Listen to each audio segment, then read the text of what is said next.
Knock knock, আমি জিৎ গাঙ্গুলি, রয়েছি academy of fine আর্টসের নিউ সাউথ এবি গ্যালারিতে। চলছে বুধের আড্ডার দলগত প্রদর্শনী। মোট 10 জন শিল্পীর শিল্পকর্ম প্রদর্শিত হচ্ছে, মূলত পেন্টিং প্রদর্শিত হচ্ছে এই গ্যালারিতে। আমরা পুরো প্রদর্শনীটি ঘুরে দেখব এবং যে সমস্ত শিল্পীরা অংশগ্রহণ করেছেন এই গ্রুপ শোয়ে তাদের সাথে একে একে কথা বলে নেব। আপনারাও পুরো গ্যালারিটি দেখুন, ছবিগুলি কেমন লাগলো মতামতে অবশ্যই জানান। কতগুলি কাজ প্রদর্শিত হচ্ছে? আমার এখানে 8 পিস কাজ আছে। 8টি কাজ প্রদর্শিত হচ্ছে এবং আপনার কাজের মাধ্যম হিসেবে ব্যবহৃত হচ্ছে অ্যাক্রিলিক অ্যান্ড ইঙ্ক, তাই তো? তো আমি দেখলাম আপনার কাজে টেক্সচার এবং একটা সার্কেলকে নিয়ে কাজগুলো করছেন। আপনি যদি বলেন এই বিষয়টি সম্পর্কে আপনার কাজের। এগুলো আসলে একটা মানে আমি তো বিভিন্ন ধরনের এক্সপেরিমেন্টাল কাজ করি, তো এবারের প্রদর্শনীতে আমি মাইক্রোনিক ব্যাপারটাকে ধরতে চেয়েছি। যেমনি ছোট ছোট পশু পাখির যে চোখের রেটিনাগুলো হয় সেইগুলোকে একটু বড় করে দেখানো হয়েছে। আচ্ছা, রেটিনাটাকে আপনি মানে ওটাকে মাইক্রোস্কোপিক ভিউ যেটা বলি আমরা, সেটাকে আপনি দেখাতে চেয়েছেন। যেমনি ওপরের ছবিটা আছে, হ্যাঁ, এই ছবিটা একটা ভাইরাসের গঠনকে আপনি দেখিয়েছেন, বড় রূপ ওটা। আচ্ছা, এই যে বিচিত্র একটা বিষয়কে নিয়ে আপনি কাজ করছেন, এই মাইক্রোস্কোপিক ভিউ, মানে আপনি কি পেশাগতভাবে এই ধরনের কোনো কাজের সাথে যুক্ত, সেই জায়গা থেকে ইন্টারেস্ট? না, ইন্টারেস্ট বলতে কি আমি 10 বছর 5 বছরে একটা স্টাইল চেঞ্জ করে দিই, মানে বোরিংয়ের জায়গা থেকে। এর আগে ফিগারেটিভ কাজ করেছি অনেক, তারপরে একটু আমার টেক্সচার দিয়ে ল্যান্ডস্কেপ করেছি। এই বছর আমি একটু এই সব মাইক্রোনিক, বিশেষ করে এখন করোনার থেকে আমরা উঠেছি, তো করোনা ভাইরাসটার ছবি দেখে দেখে দেখে দেখে ভাইরাসের প্রতি একটা আগ্রহ জন্মালো। কেন ওই ভাইরাসটাকে দেখতেও সুন্দর, আবার মারাত্মক, হ্যাঁ, মানে ভয়ানক সুন্দর আর কি। এবারে সেই জায়গা থেকে কিছু ভাইরাস বা কিছু পাখির চোখ, ছোট ছোট পাখির চোখ বা পোকা কীট পতঙ্গের চোখের যে ডিজাইনগুলো, সেটাকে বড় রূপে ধরার চেষ্টা করেছি। আচ্ছা, আমি একটা জিনিস জানতে চাইবো, আপনার ছবিতে এই যে একটা লাইন আমরা দেখতে পাচ্ছি, হ্যাঁ হ্যাঁ হ্যাঁ, এটাতেও আছে, এটার কি কোনো স্পেসিফিক রিজন? এই লাইনগুলো তো থাকেই, মানে আমাদের চোখের মধ্যেও দেখবেন বিশেষ করে লাইনগুলো কিন্তু দেখা যায় খুব সুন্দর, খুব সুন্দর একটা ব্যাপার আছে। তো এইখানে একটা লাইনের বিশেষত্ব আছে কি, কোনো লাইনটা কোনো লাইনের সাথে কাট হয়ে যাচ্ছে না, সবার সাথে সবার একটা লিঙ্ক আছে। সেই লিঙ্কটাকে মেনটেন করাটা খুব কঠিন, তবুও আমি চেষ্টা করেছি যে এই লিঙ্কটা যদি কোথাও যেন ছন্দটা কেটে না যায়, সেই ছন্দটাকে রাখার চেষ্টা করা হয়েছে। আচ্ছা, ধন্যবাদ নাগেশবাবু। Thank you. আচ্ছা, তো আপনার মোট কতগুলি শিল্পকর্ম প্রদর্শিত হচ্ছে এবারে শোয়ে? আমার এখানে 3টেই দিয়েছি, 3টেই কাজ প্রদর্শিত হচ্ছে এবং আমি দেখলাম যে পেপারে ওয়াটার কালার, তাই তো? পেপারে ওয়াটার। এবং আপনি যে কালারের যে একটা খেলা আমি বলতে পারি, যে লাইন নিয়ে স্ট্রোক নিয়ে খেলেছেন, বিভিন্ন লেয়ার নিয়ে খেলেছেন, আপনি যদি বলেন আপনার শিল্পকর্মটি নিয়ে। আমি কাজ শুরু করি তো আজ থেকে প্রায় 35 বছর আগে, যখন আমার বছর 20 বয়স ছিল, তো সেই সময় থেকে আমি ওয়াটার কালার শিখেছি। তো শ্রদ্ধেয় মানিকলাল বন্দ্যোপাধ্যায়ের কাছে আমি ওয়াটার কালার শিখেছি। এবারে সেই জন্যে ওয়াটার কালার ছাড়াও আমি অ্যাক্রিলিক করি, তবুও ওয়াটার কালারের প্রতি একটা আমার সেই মানে খেলা করার একটা প্রবণতা রয়েই গেছে। কেন এই খেলাটার মাধ্যমে আমরা অনেক কিছু দেখাতে পারি। কেন যে এই যে অস্থিরতা আজকে আমাদের মনে, আমাদের সমাজে, আমাদের সব জায়গায়, এই অস্থিরতাটা এই দেখবেন এই জলের মানে জল রং বা জলের যে ঢেউ বা তার যে খেলা করা, তার মধ্যে দিয়ে অনেকটা বোঝানো যায়। এবং লেয়ারের পর লেয়ার যেরকম আমাদের জীবনের উপরে পড়ে, একটার উপর আর একটা পড়ছে, কখনো সুখ কখনো দুঃখ, সেইটাই আমি এই লেয়ার দিয়ে বোঝাতে চেয়েছি। বাবু, আপনাদের যে শোটা চলছে, শোটার নাম কি? এটা শো অ্যাকচুয়ালি এটা গ্রুপ শো অ্যাকচুয়ালি। হ্যাঁ, এ মূলত এর আমাদের যে গ্রুপের নাম বুধের আড্ডা। বুধের আড্ডা, এই বুধের আড্ডার একটা হলো যে বুধবার করে আমরা এসে আড্ডার মাধ্যমে ছবি চর্চা করি। আচ্ছা, সেটা কোথায় আপনাদের আড্ডার? একাডেমিতেই। আচ্ছা, একাডেমিতে এটা আপনারা হলো আমাদের পীঠস্থান, আর্টিস্টদের পীঠস্থান অ্যাকচুয়ালি।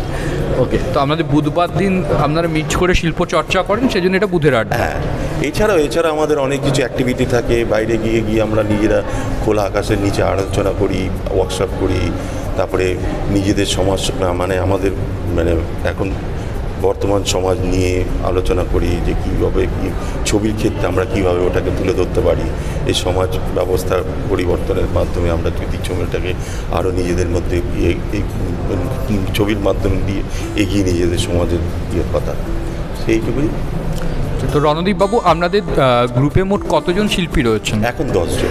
10 জন আছে, এবং এই 10 জনেরই কাজ প্রদর্শিত হ্যাঁ, হচ্ছে? 10 জনেরই কাজ প্রদর্শিত হচ্ছে। আচ্ছা, এবং আপনার এখানে মোট কতগুলি শিল্পকর্ম প্রদর্শিত আমার হচ্ছে? 5টা আছে। টোটাল 5টা শিল্পকর্ম প্রদর্শিত হচ্ছে। 2টো ড্রয়িং আর 3টে ক্যানভাসে। 3টে ক্যানভাসে অ্যাক্রিলিক, তাই তো? Acrylic on canvas. Acrylic on canvas. আচ্ছা, আমি দেখছিলাম আপনার ছবিগুলিতে টেক্সচার ব্যবহার করেছেন।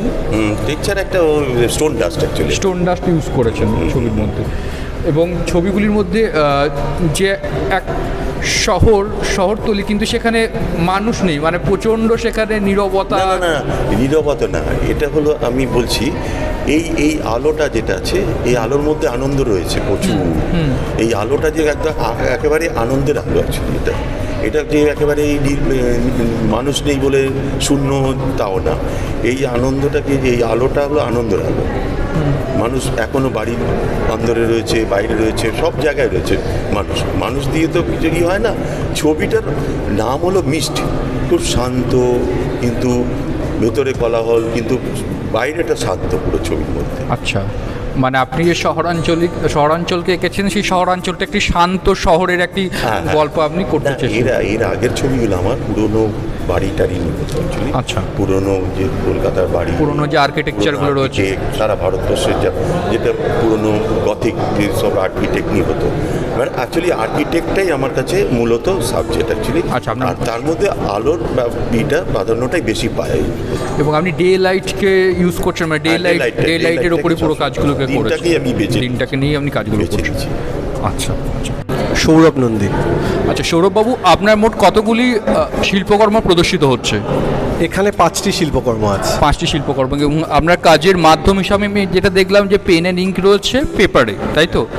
আচ্ছা, এবং আপনি যে কম্পোজিশনগুলি করেছেন সেটাখানে আমি দেখলাম বেশিরভাগটাই মাস কম্পোজিশনের উপরে গিয়েছেন, আর সেই কম্পোজিশনকে আপনি কখনো ব্রেকও করেছেন। তো কি পেপার ব্যবহৃত হয়েছে আপনার কাজে?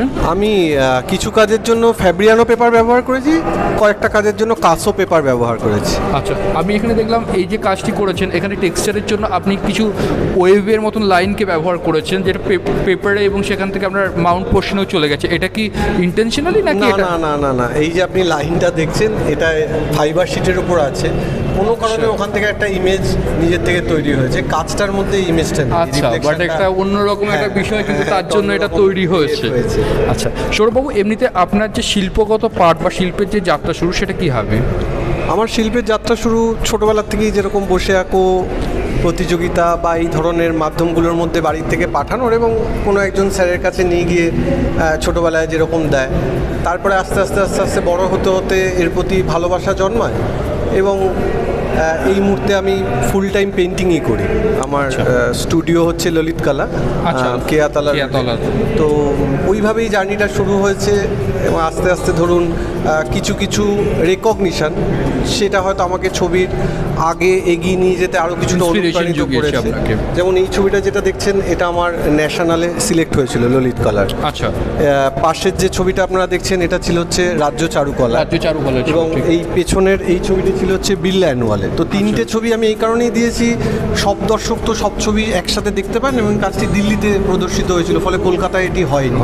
আর 2টো ছবি একদমই নতুন করেছি, কারণ মনে হয়েছিল যে আচ্ছা, যে কাজগুলো অলরেডি কোথাও দেখানো হয়ে গেছে, তার সাথে সাথে বুধের আড্ডার জন্য 2টো ছবি আমার দরকার, তো সেখানে করেছি। এবং আপনি মাস নিয়ে বলছিলেন, আমার মনে হয় যে আমাদের জীবনযাত্রার মধ্যে যে জিনিসগুলো আমরা দেখতে পাই, সবটা তো ছবিতে ধরতে পারি না, কারণ ছবি গল্প নয়, মানে আমার কাছে এটা একটা একদমই তাই। নির্দিষ্ট লাইন ক্লিয়ার যে ছবি গল্পের মতো লিখে প্রকাশ করার জায়গা নয় আমার কাছে। অন্য আর্টিস্টের ক্ষেত্রে হতে পারে, আমার ক্ষেত্রে নয়।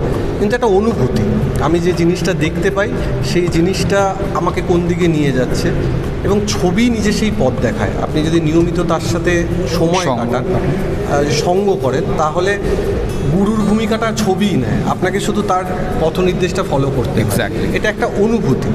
তাই নির্দিষ্ট করে কোনো মোটিভ কেন দিলাম, কী কারণে এইভাবে মানে আমি সঠিকভাবে বলতে পারবো না, কিন্তু এইটুখানি বুঝতে পারি যে আপনি যদি দীর্ঘদিন ধরে আমার নয় কোনো একটা ছবির যাত্রা দেখতে থাকেন, সে দেখার চর্চা যদি হয়, তার তাহলে- উত্তরণটা ক্রমশ দেখতে পাবেন যে সে কোন জায়গা থেকে কীভাবে কাজ করছে। একদম। সুজিত বাবু, আপনার মোট কতগুলি শিল্পকর্ম প্রদর্শিত হচ্ছে? এখানে ছটা ছবি আছে। 6টা ছবি রয়েছে এবং কাজের মাধ্যম রয়েছে অ্যাক্রিলিক অ্যান্ড অয়েল, তাই তো? আচ্ছা, এবং আমি যে দেখলাম ছবিগুলি রয়েছে সেগুলি রয়েছে আপনার সিটিস্কেপ রয়েছে, সেখানে একটা নীরবতা যেমন রয়েছে সেরকম আর্কিটেকচার, কলকাতার যে পুরনো স্থাপত্য সেগুলিও রয়েছে, মানে ব্রিটিশ পিরিয়ডের যেরকম আপনি বলছেন। আপনি যদি বলেন কাজগুলি সম্পর্কে। আমাদের কলকাতা শহর 334 বছর আগে পত্তন হয়েছে। পরিবর্তন হয়েছে। তখনকার যে কনস্ট্রাকশান, সেই কনস্ট্রাকশান আস্তে আস্তে বিলীন হয়ে যাচ্ছে, অর্থাৎ কলকাতার অনেক পরিবর্তন হয়ে যাচ্ছে। বিল্ডিং কনস্ট্রাকশানের পরিবর্তন হচ্ছে, প্রমোটিং হয়ে যাচ্ছে। মানে আমরা দক্ষিণ কলকাতাকে যেভাবে দেখি উত্তর কলকাতাকে দেখি না। আমাদের এখানে সংস্কৃতি এবং একটা চর্চার থেকে আরম্ভ করে সবটাই একটা পরিবেশ উত্তর কলকাতার আছে, এবং সেটা আস্তে আস্তে পরিবর্তন হচ্ছে। এবং আগামী দিনে এই কনস্ট্রাকশান আমরা দেখতে পারবো না। অর্থাৎ এটা যেন মনকে স্পর্শ করে যে এই ধরনের যে কনস্ট্রাকশান ছিল বা পরিবেশ, সেখানকার যে মানুষজনের ব্যবহার, তারপর তাদের চালচলন, যেটা প্রতিনিয়তই আমরা অনুধাবন করি, তার সাথে জীবিকা, পোশাক পরিচ্ছদ একটা মোড়ক ছিল এই কনস্ট্রাকশনের সাথে, এই পরিবেশের সাথে মানুষের চরিত্রে। এইগুলো বিলীন হয়ে যাচ্ছে, পরিবর্তন হয়ে যাচ্ছে। এটা আগামী দিনে আদৌ থাকবে কি না সে বিষয়ে সন্দেহ আছে, এবং হয়তো থাকবেই না। যেইভাবে পরিবর্তন হচ্ছে সমাজের অর্থনৈতিক বা সামাজিক সব কিছুই পরিবর্তন হচ্ছে। এই বিল্ডিং কনস্ট্রাকশনও অনেক পুরনো হয়ে যাচ্ছে। এইগুলো জরাজীর্ণ হচ্ছে একটা বয়সজনিত কারণে, এবং এই যে নীরবতা এবং অস্থিরতা, এবং তবুও যেন একটা স্বস্তি খুঁজে পাওয়া যায় যে ভেতরে নড়বড়ে থাকলেও তার যে পরিচ্ছদ, অর্থাৎ সামনের যে সাজানো যে জায়গাটা, সেটা কিন্তু মানুষকে এখনও উদ্বুদ্ধ করে তোলে, মানে অনুভবের জায়গায় স্পর্শ করে।